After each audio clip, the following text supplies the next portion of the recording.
Masa pertama dari kedua? Pertama dari dua. Senin pertama. Senin pertama dari 1 bulan. Wal komisa dan ini. Ya. Bismillah wabadu tentang kita puasa. Punya mana al-insak ngempet. Dia salah satu dari 5 rukun Islam.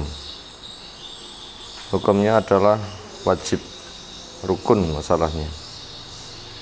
Dia diwajibkan ketika Nabi SAW hijrah di Madinah tahun ke-2 Hijriah. Yaitu menahan diri dari perkara yang membatalkan puasa sejak terbit fajar sampai matahari tenggelam. Fadilahnya akan menjadi pengampunan dosa yang dulu, dengan syarat dosa besar itu dijauhi. Dan fadilah yang lain, karena besarnya fadilah, Allah memberikan sendiri.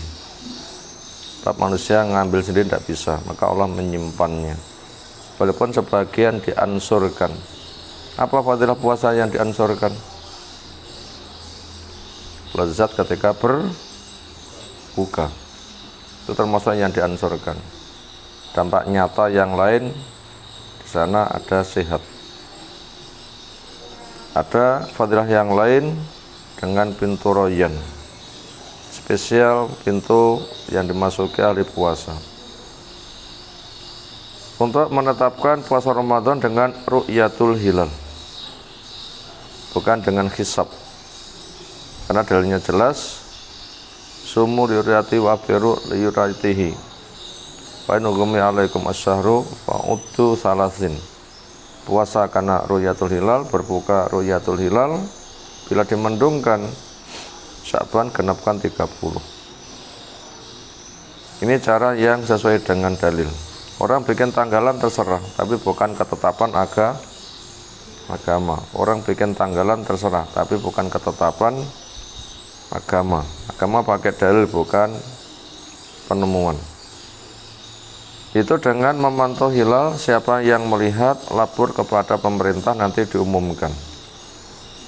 Makanya puasa bersama waliul amri, dan kita dimudahkan pemerintah mengadakan ru'yatul hilal dan diumumkan. Yang lapor satu bisa dipercaya sudah sah, tapi kalau habisnya Ramadan masuk fitri, maka yang menyaksikan itu harus 2. Kepada siapa puasa diwajibkan? Jawabnya kepada muslim berakal dan balik, sehat, lagi pula bermukim. Adapun orang kafir tidak bisa. Anak-anak dilatih, tapi bukan poso beduk, tapi poso apa? Ya sampai wajarnya sampai sore. Itu perilaku orang dulu mengajak anaknya puasa, nangis, berikan permainan sampai datang waktu berbuka. Awal-awalnya puasa itu sukarela. Siapa yang kuat poso, nggak kuat, berat, maka dia itu membayar fidyah. Gimana ayatnya berkaitan masalah itu? Jawab,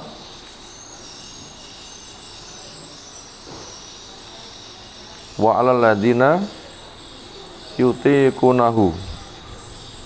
Ini dikaitkan dengan proses diwajibkannya. Makna yutiqunahu itu adalah merasa keberatan.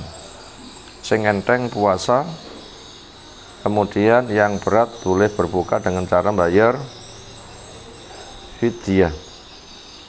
Tapi ketika Ramadan akhirnya sudah mapan dan diwajibkan dengan dalil faman syahida minkumus syahra fal yasumhu, maka ayat itu mansuh. Yang semula sukarela sekarang menjadi wajib. Kemudian bagaimana orang yang tidak mampu berpuasa? Jawabnya diperinci, bila tidak mampu, tidak ada harapan mampu, kakek, nenek, tua, renta, sakit, nggak ada harapan sembuh, maka bayar fidyah. Maka mana wa 'alal ladzina yutiqunahu, di situ adalah nggak ada harapan kuat, maka bayar fidyah, dan itu tidak mansuh. Kemudian untuk perempuan yang hamil menyusui, bagaimana? Maka jawabnya keadaan perempuan per perempuan tidak sama. Ada perempuan yang walau hamil menyusui kuat, maka mereka tetap berpuasa. Demikian juga ada harapan kuat, maka mereka ketika satu kesempatan tidak berpuasa nanti mengqadha.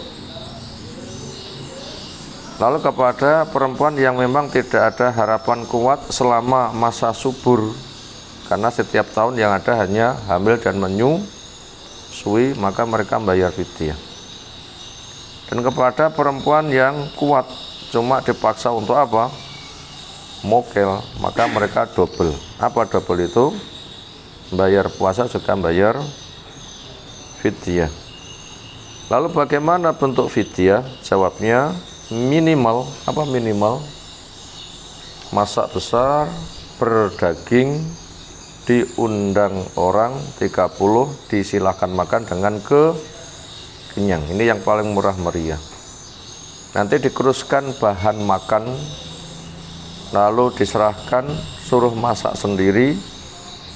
Mungkin ketika beli senilai 20.000 atau berapa, itu boleh-boleh saja. Berikutnya rukun-rukun puasa. Pertama niat, dan itu harus ada azam, memastikan niat sebelum masuk sahur. Niat global selama 1 bulan, niat pembaruan setiap malam. Dan harus niat lagi apabila ada halangan, lalu halangannya hilang, dia harus meniatkan kembali. Lalu yang kedua, menahan dari pembatal puasa. Apa pembatal puasa? Sejak terbit fajar sampai matahari tenggelam. 1, makan minum sengaja. 2, muntah sengaja. Lalu haid dan nifas. Lalu jima. Untuk yang jima, yang kena denda siapa? Yang ngengkel ngajak jima. Istri yang dipaksa, bila tidak mau dipaksa maka dia nggak ada kewajiban. Kemudian yang jima apa hukumannya? 1, istighfar. 2, mengganti puasa. 3, bayar denda. Apa dendanya?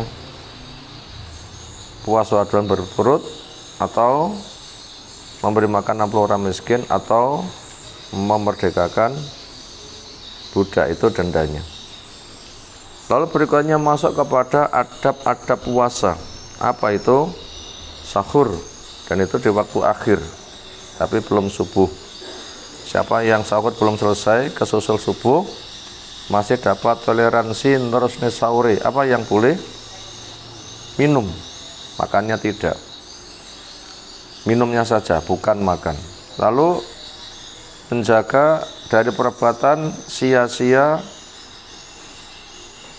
keji, jorok selama berpuasa. Ada berikutnya supaya dermawan dan banyak baca Quran. Ada berikutnya maghrib tiba segera berbuka. Apa yang dikonsumsi?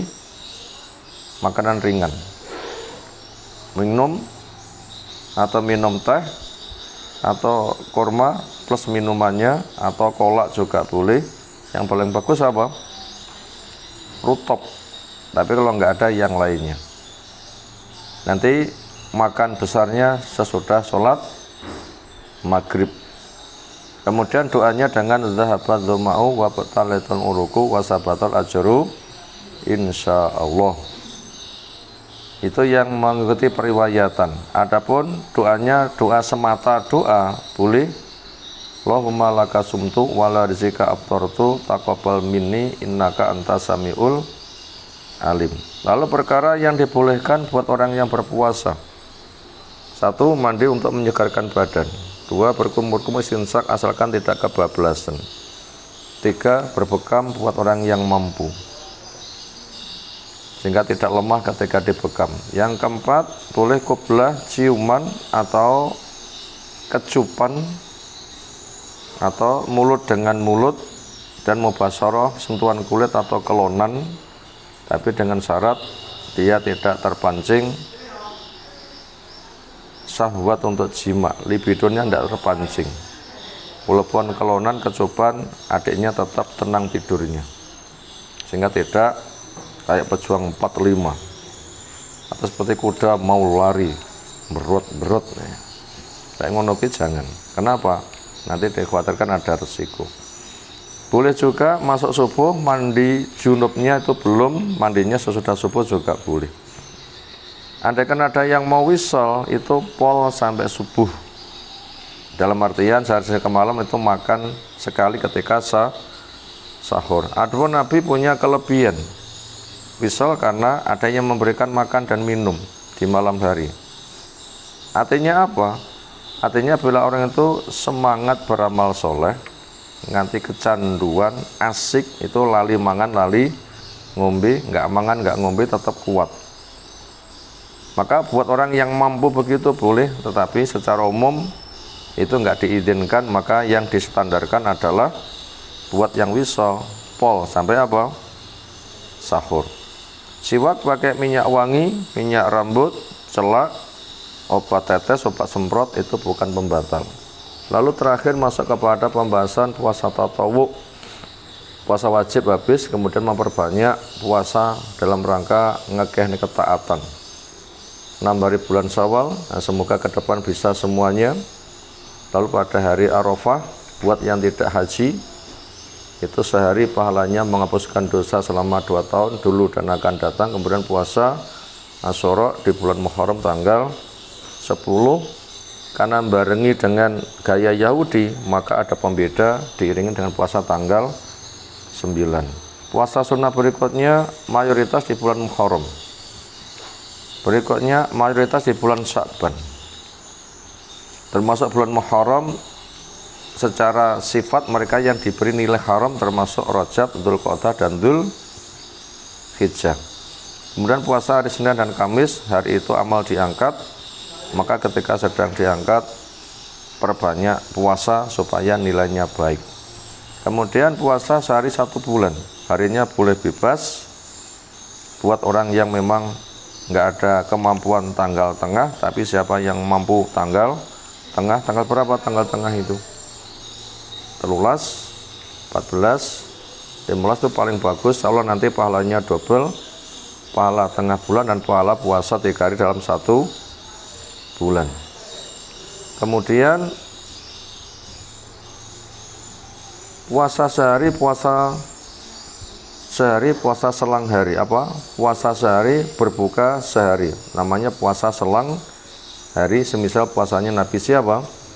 Nabi Daud. Yang ke-9 termasuk puasa sunnah adalah 10 hari bulan Dzulhijjah. Karena yang ke-10 tidak boleh, makanya tinggal berapa?